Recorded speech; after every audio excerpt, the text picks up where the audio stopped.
जय परमेश्वर देवता लोगों, जय परमेश्वर, जय परमेश्वर। साध अनूपदास महाराज लिखी किताब जगत हितकारणी।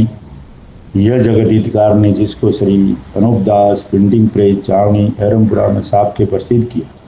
तारीख 17 अप्रैल सन 1909 जावेसाज विधि 12 संवत 1965। ये किताब है जो रावणा राजपूत समाज को समर्पित करता हूँ मेरे भाइयों, ताकि मेरे समाज की और पूरे विश्व की सद्बुद्धि दे। और आज हिंदुस्तान के बड़ियों ने, सौदागर महाजनान ने राक्षसी पाप चला करके पूरे विश्व की बुद्धि को टारगेट किया और सब विश्व की बुद्धि को भ्रष्ट कर दिया। इसलिए सोचने की क्षमता नहीं रही है। तो अनूपदास जी महाराज ने ये किताब जगत हितकारणी लिखी है और पूरे विश्व के भले के लिए लिखी है। 84 लाख जीवाजून हिंदुस्तान के बनियों के पाप में कलपती है और उनको दुख देके कच्ची उम्र में मारते। जैसा ये हिंदुस्तान के सौदागर बनिए चाहते हैं वैसा उनको दुख देते हैं। और ये उनके दुख करने के मैन्युफैक्चर जो जगह है, वो जिसको दुनिया सुरग नरक बोलती है, वो हिंदुस्तान के सौदागर बनियों के पाप करने की जगह है, जिसको मुसलमान जन्नत और दो जग बोलते हैं, अंग्रेज हेवन हेल्थ बोलते हैं, और हिंदुस्तान में उसको सुरग नरक कहा जाता है। आज को भी कोई भी बड़ा बड़ा संत कवि सम्मेलन करता है या अपना ये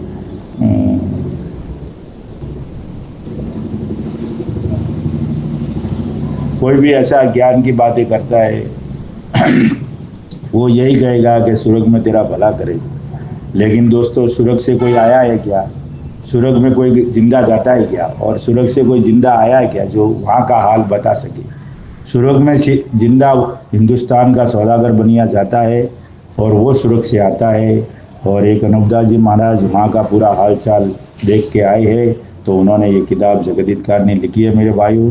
सुरग का नाम है सुख व आराम का, लेकिन जो दुनिया आज सुरग बताती है वो हिंदुस्तान के सौदागर बनियों के पाप करने की जगह है मेरे पास। वहाँ से पाप स्टार्ट होता है और यहाँ आके सबको लग जाता है। और इनका खेल कैसा है, पाप का जादू कैसा चलता है, ये आज पूरे जैसे कि कोई फैक्ट्री किसने खोला है और वो सब डिस्ट्रीब्यूटर बना के माल सप्लाई करता है। माल तो फैक्ट्री का रहता है, लेकिन चलाने वाले सब अपना अपना सिंबल लगा के, अपने अपना ट्रेड लगा के दुनिया में चला देते। तो आज जो हिंदुस्तान के सौदागर बनिए बेईमान लंका के रेट जो राक्षसी पाप चलाते हैं, यहाँ संसार में आके वो हमारे लोग चला रहे। वो रीति रिवाज सब हम ही लोग करते हैं। ब्राह्मण टीपना चलाता है और भोपे साधु संत ज्ञान देते हैं, जैसे साधु बन के वो सब उन्हीं का काम करते हैं। कुदरत का काम कोई नहीं करता मेरे भाई। और जादूगर जादू को बताता है। और भी कई तरह की जो आज कल्लू काल की जो भी व्यवस्था चल रही है, ये पूरे हिंदुस्तान के सौदागर बनियों के राक्षसी पाप की पूरी वही चल रही है। परमेश्वर का नाम तो कोई नहीं लेता है, संसार में से परमेश्वर को भुला दिया। तो दोस्तों, आज ये किताब में जो 2 पेज बन रहा हूँ समाज को समर्पित करता हूँ, और मैं उन समाज के पदाधिकारियों के लिए करता हूँ जो इस समाज की बागडोर संभाल रही है। पहले तो दोस्तों मैं यही कहूँगा कि समाज की बागडोर संभालने वाले भाइयों को और जो संभालते हैं वो समाज से ये कहूँगा कि नशे पत्ते वाले लोगों को बिल्कुल ये समाज की डोर नहीं देवे, क्योंकि नशा पता वाला समाज का भला नहीं कर सकता। वो खुद का अपने शरीर का भला नहीं कर सकता है, तो फिर वो समाज का भला कैसे करेगा भाई? ये नशा पता एकदम बुरी चीज़ है। और हम अपने पिताजी के सामने बीड़ी नहीं पीते थे, क्यों कि वो बुरी चीज़ थी। तो हम समाज को एकत्रित करके समाज के पैसों से या और हम अपने पैसों से पीते हैं, लेकिन वो बहुत बुरी चीज़ है। और जो भी नशा पता करता है वो अपने शरीर की भी उसको सूझबूझ नहीं रहती है, तो समाज का भला कैसे कर सकता मेरे भाइयों? इसलिए पहले नशेड़ी भंगेड़ी गौजेड़ी तजारिए वजारिए सबको समाज से दूर रखें। समाज की बागडोर देनी है तो ऐसे लोगों को दे जो साफ सुथरे लोग, ऐसे लोगों को दोगे तो समाज की तरक्की होगी, समाज को सद्बुद्धि मिलेगी और समाज का भविष्य उज्जवल होगा मेरे भाइयों। इसलिए मैं ये साध अनूपदास महाराज किताब उनको पूरी समाज को 2 पेज समर्पित करता हूँ। जरा गहराई से सुनना।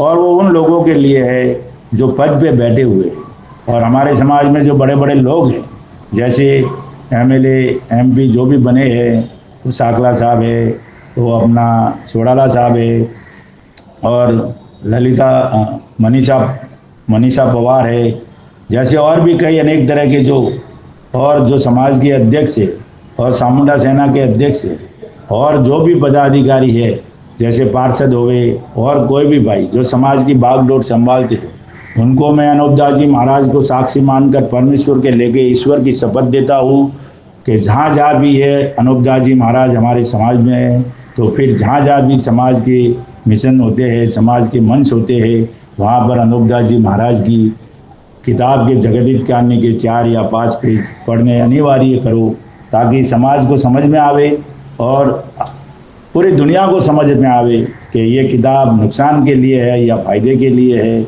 और ये किताब अनूपदास जी महाराज ने क्यों लिखी है।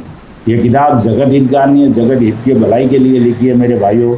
तो इसलिए मैं आज सभी अदाकारियों को हाथ जोड़ के अर्ज करता हूँ, और जैसे समाज में अब आइकॉन बने हुए हैं, समाज उनको उनके लिए पलक पावड़े बिछाती है, तो उन लोगों का फर्ज बनता है कि अनूपदास जी महाराज जैसे संत हुए हमारे समाज में, वैसा आज पूरी दुनिया में कोई संत नहीं है। और परमेश्वर के बाद, इस सृष्टि रचयिता के बाद कोई है तो वो अनूपदास जी महाराज है, और आप उनको दरकिनारे करते हो, आप उनको इनगौर करते हो। तो मेरे भाइयों, अनूपदास जी महाराज कोई अरे गहरे नथु गहरे नहीं है। उनके जैसा अभी तक सृष्टि में कोई जन्म भी नहीं लिया अनूपदास जी महाराज के जैसा। ये तो आपकी बुद्धि का प्रमाण है, ये आपकी बुद्धि हिंदुस्तान के सौदागर बनियों ने भ्रष्ट कर दिया, आपकी नहीं मेरी भी, सब पूरी दुनिया की। इसके लिए हमारे को असली बात की पहचान नहीं होती है मेरे भाइयों। तो हमारा कहना इतना ही है पदाधिकारियों से, जैसे मंजीत पाल जी है, जैसे अपने साकला साहब है, मनीषा पवार है, और भी सोडाला साहब है, और जो विक्रम सिंह है, जो महाराष्ट्र के भी अध्यक्ष बहुत है, वो अजीत सिंह जी है, और भी कई लोग हैं जो भी है, जब ये अपना पालघर के अध्यक्ष है, पूना के अध्यक्ष है, और भी जयपुर वगैरह के जो बड़े बड़े पदाधिकारी जो समाज का भविष्य उज्जवल करना चाहते हैं, उन सब को मैं अनूपदास जी महाराज को साक्षी मानकर परमेश्वर के लेके ईश्वर की शपथ देता हूँ और अर्ज करता हूँ कि इस किताब जगदीत कारणी के मजमून को एक बार पढ़ो, और पढ़ करके पूरी समाज में चलाओ मेरे भाइयों। और हर समाज के मंच पर ये किताब की बात होनी चाहिए। खाली फोटो लगाने से काम नहीं होता है, फोटो का तो कुछ मतलब ही नहीं है। अनूपदास जी ने फोटो को तो नकार दिया है। अनूपदास जी ने कहा है कि मेरी किताब यानी जो उसूल बताए है, अभी मैं खाली अपने पिताजी का फोटो मानूं तो फोटो से क्या होने वाला है, फोटो से भला नहीं होता है, फोटो से खाने को नहीं मिलेगा। लेकिन उन्होंने जो उसूल बताए थे उस उसूलों पे चलूंगा तो मेरा भला होगा मेरे भाइयों। इसलिए कहता हूँ कि अगर बाप को खुश रखना है, पिता को खुश रखना है, परमेश्वर को खुश रखना है, तो उनके बताए रास्ते पे चलना पड़ेगा।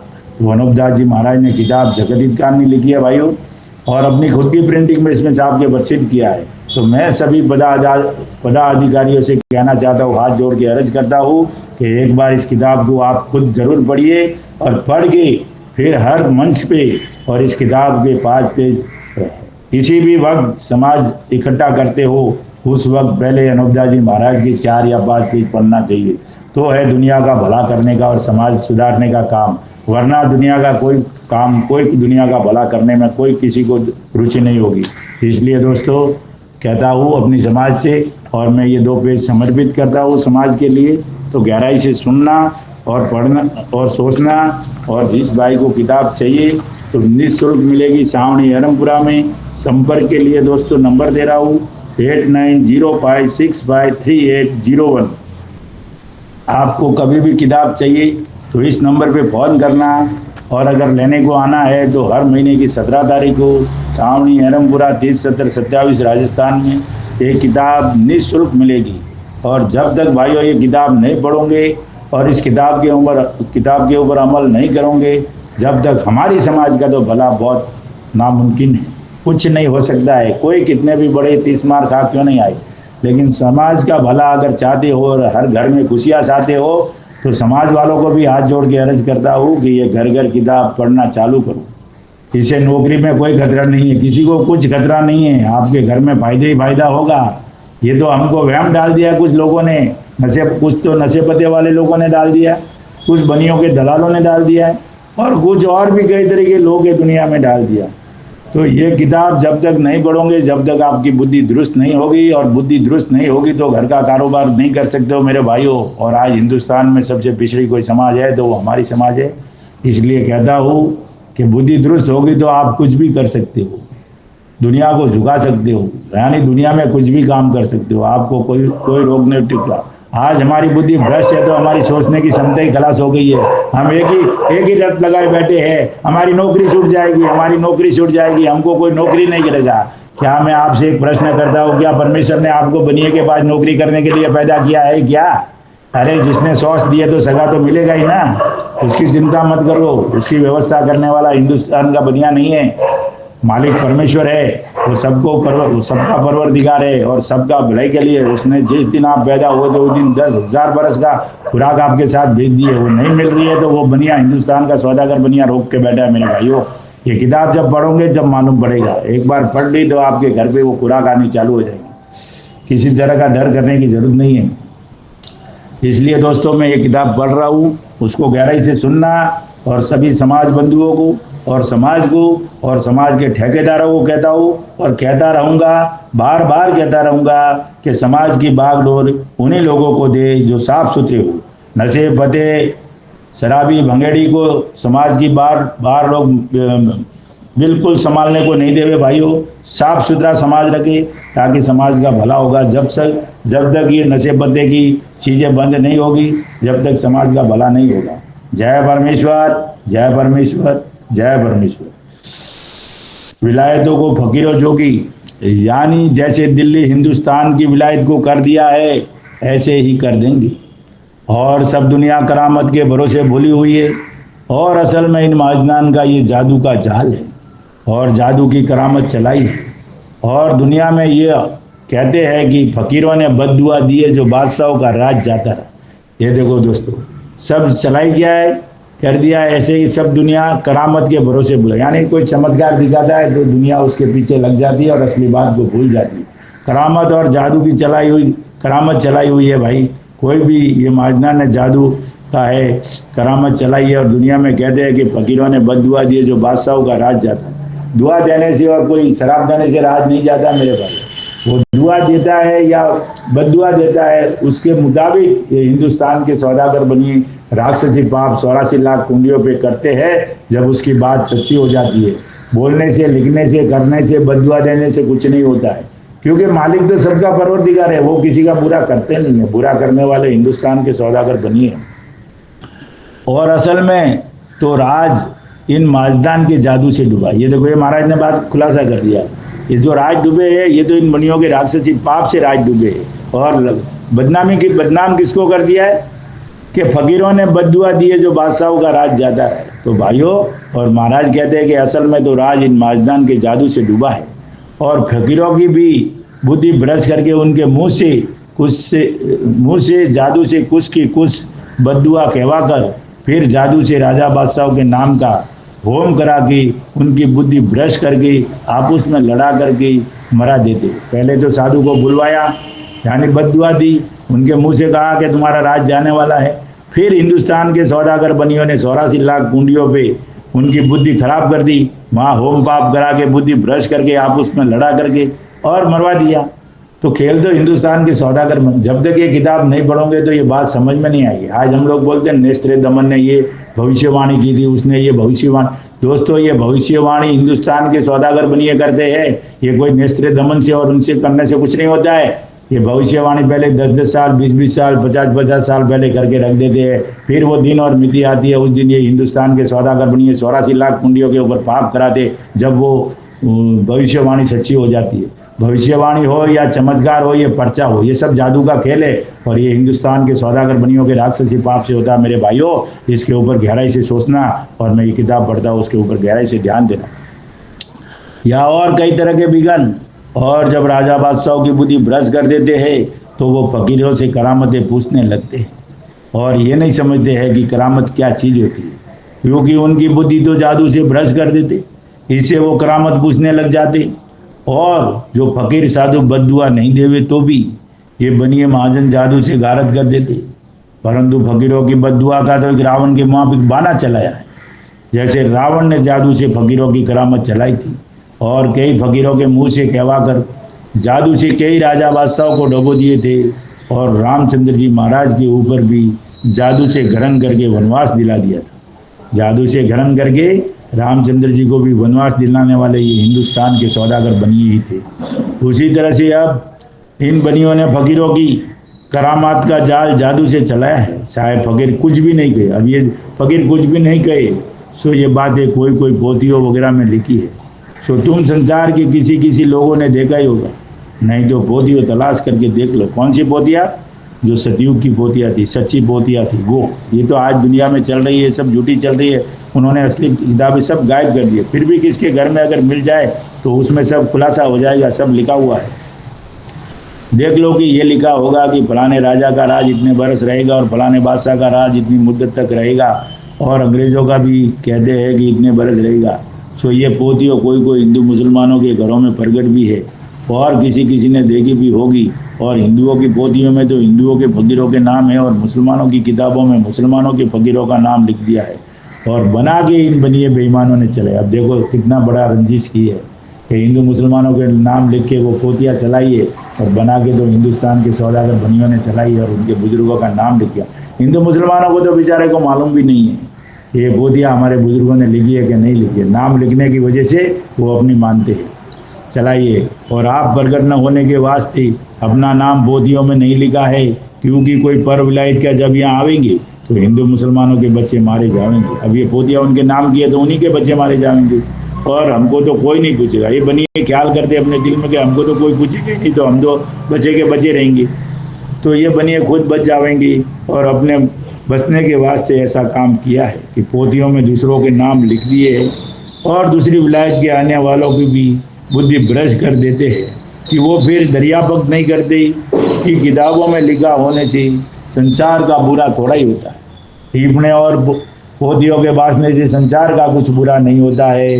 ये तो जब होम करा करा के 84 लाख कुंडियों पर जो आलोक बनाई है, जिसको दुनिया सुरग नरक बोलती है, उन पर पाप कराते हैं जब संसार का बुरा होता है।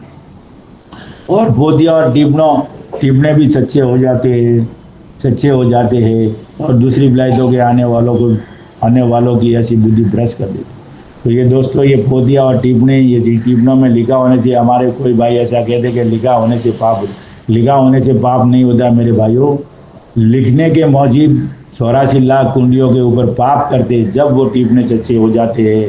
टीपनों में लिखा होने से कुछ नहीं होता है। ऐसी बुद्धि भ्रष्ट कर देते हैं कि उनको ये नहीं मालूम होता है कि जो चोर जाल चलाते जब तक उनका बंदोबस्त नहीं होगा और वो चोर नहीं पकड़े जाएंगे तो हमको भी और दूसरी विलायतों को भी गारत कर देंगे। ऐसे उनको ये बनिए सोचने नहीं देते हैं और अच्छे भले आदमी इससे बन के मिल जाते हैं और वो ये नहीं सोचे कि यही हमारे और कुल संसार के बच्चों का बेईमान बनिए काल है। और वो दूसरी विलायत वाले ये नहीं सोचते हैं कि इन बनिए ही बेईमानों ने दुनिया में बुरा होने की पोथियाँ और टीपने वगैरह चलाई। सतयुग में तो धर्म का वेद था, वो तो इन बनियों ने अपने काबू में कर लिया है और जाल का चला दिया। अब देखो, महाराज ने लिख दिया कि सतयुग के जो वेद थे, असली किताबें थी, वो तो इन बनियों ने अपने काबू में कर लिया है और जाल का चला, जाल यानी पाप का, राक्षसी पाप का चला दिया है।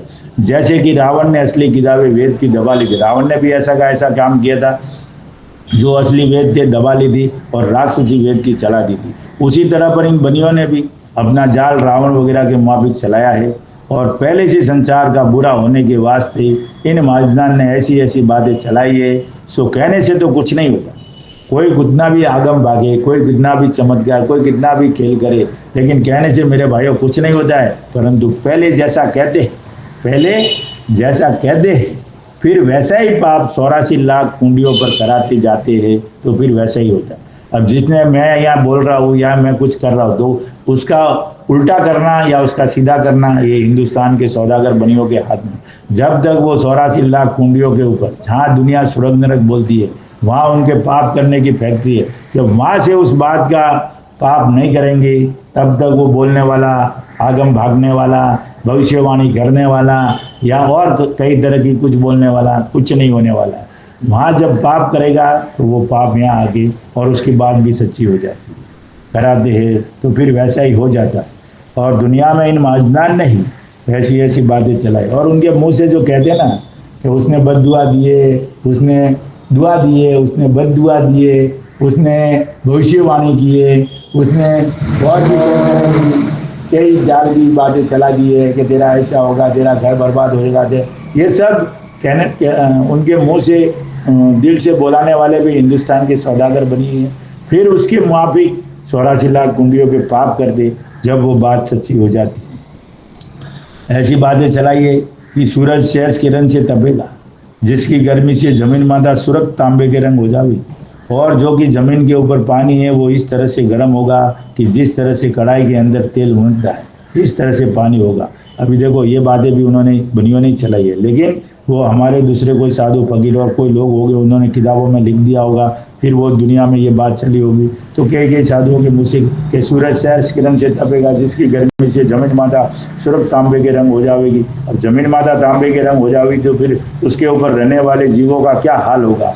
भाइयों गौर करो, तो इसके ऊपर ये सोचने की बात है। और अगर आप नहीं समझे और नहीं गौर किया तो ये लिखी हुई बातें करके सब हिंदुस्तान के सौदागर बनिए दिखा देंगे। जमीन के ऊपर पानी है वो इस तरह से गर्म होगा कि जिस तरह से कढ़ाई के अंदर तेल उमड़ता है इस तरह से पानी उमटेगा। सो देखो भाई, दुनिया के भुलाने के वास्ते ये कैसी बात पहले से चला के जाहिर कर देते, जाहिर किए, पहले से ही जाहिर किए और दूसरे लोगों के मुंह से कहलवाते हैं कि सूरज तपेगा। सो ये बात बिल्कुल खिलाफ है, यानी एकदम विपरीत बात है, लेकिन ये ऐसा कर सकते।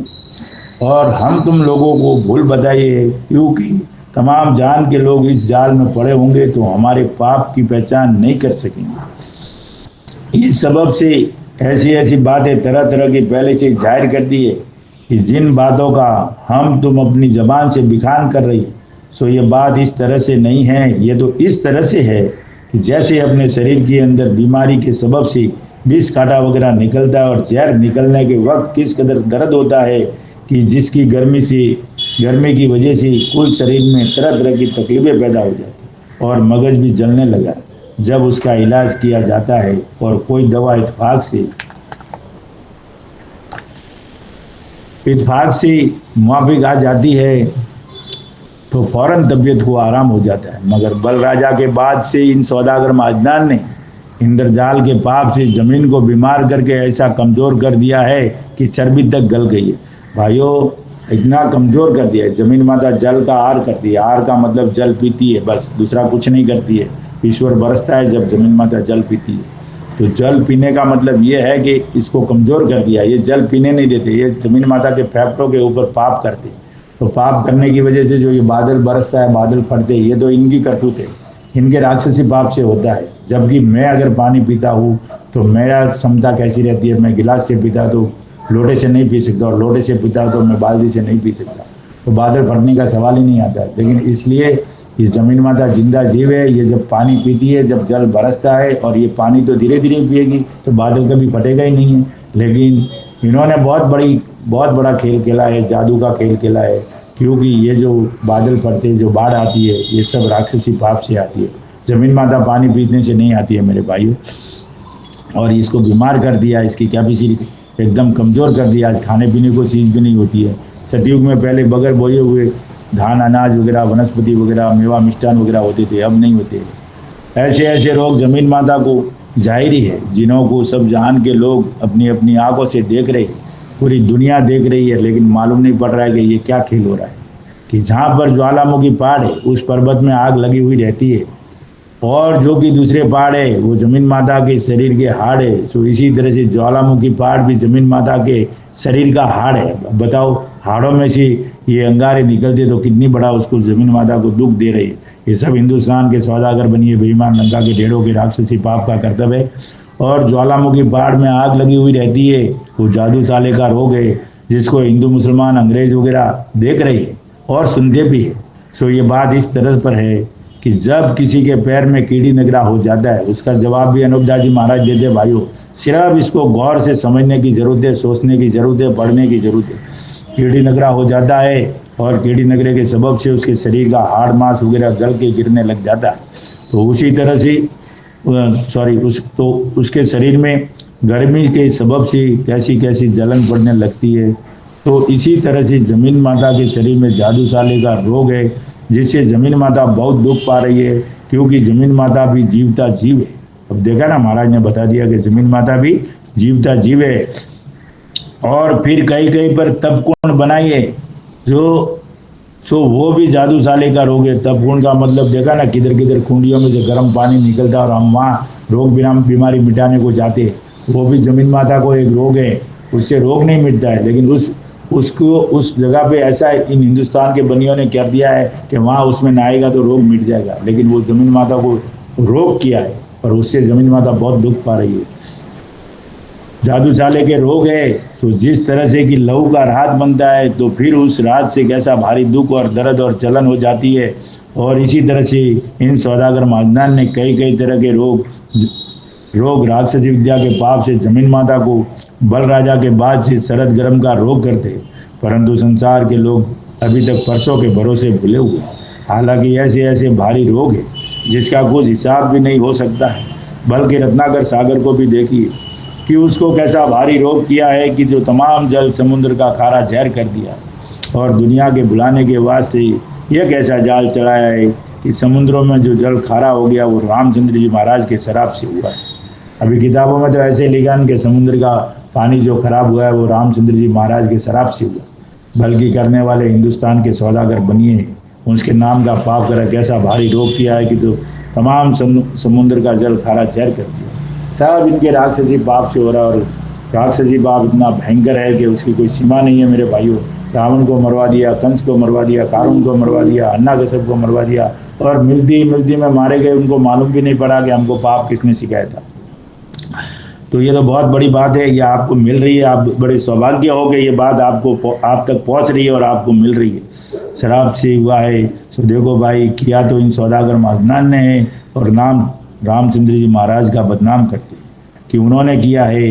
ये बात बिल्कुल खिलाफ है, क्योंकि जल तो बड़ा है और तिरन तारन है, और रामचंद्र जी की पैदाइश तो इसी तरह से है कि जिस तरह से हम और तुम और सब जहान के लोग पैदा हुए हैं, इसी तरह से जल की पैदाइश रामचंद्र जी भी है। और जल तो दीन दयाल है और जगत का तारने वाला है, और कुल जल की माया है, क्योंकि जल को शराब नहीं लगता है, परंतु जल के खारी होने का ये सबब है।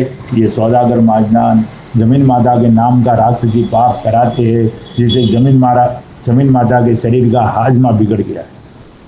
क्या हुआ है? हाजमा खराब, जैसे अपने पेट में हाजमा बिगड़ जाता है ना, उसी तरह से जमीन माता का भी हाजमा बिगड़ गया है, और हाजमा खराब करने से ये खारिज हो गया। तो भाइयों, मैं आपसे विनंती करता हूँ, साध अनुपदास महाराज की किताब जगदीत कारणी ये घर घर होनी चाहिए, घर घर पढ़नी चाहिए। जब अपनी समाज का भला होगा और दुनिया में भी अमन शांति होगी। दोस्तों, ये पदाधिकारी जितने भी है, समाज के लोगों से भी अर्ज करता हूँ कि जो पद के ऊपर है, इस किताब को समाज के मंचों पर 5 पेज 4 पेज इस किताब का ज़्यादा से ज़्यादा प्रचार करना, चर्चा करना बहुत ज़रूरी है। तब जाके घर घर में अमन शांति कायम होगी। इसलिए बार बार कहता हूँ, हाथ जोड़ के अर्ज करता हूँ कि इस किताब को चूकना हमारे लिए परम दुर्भाग्य है। इसको समझना ये हमारे लिए बहुत खुशी की बात है और हमारे सौभाग्य की बात है। पहली बात तो दोस्तों, इस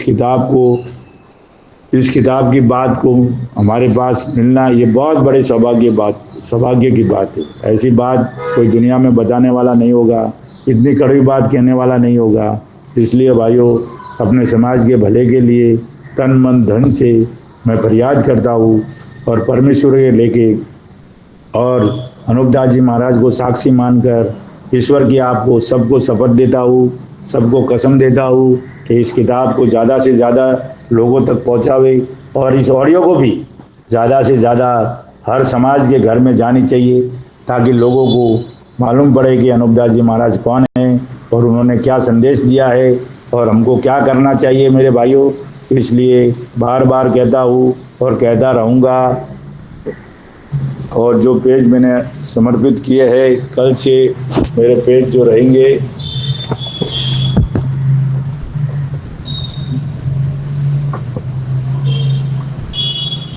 कल से पेज 29 नंबर से आगे बढ़ूंगा समाज के लिए मेरे भाइयों। और जिस भाई को भी किताब चाहिए तो सावणी आनमपुरा से कांटेक्ट करें, मैंने नंबर आगे दिया है, उस पर कांटेक्ट करें मेरे भाइयों। जय परमेश्वर, जय परमेश्वर।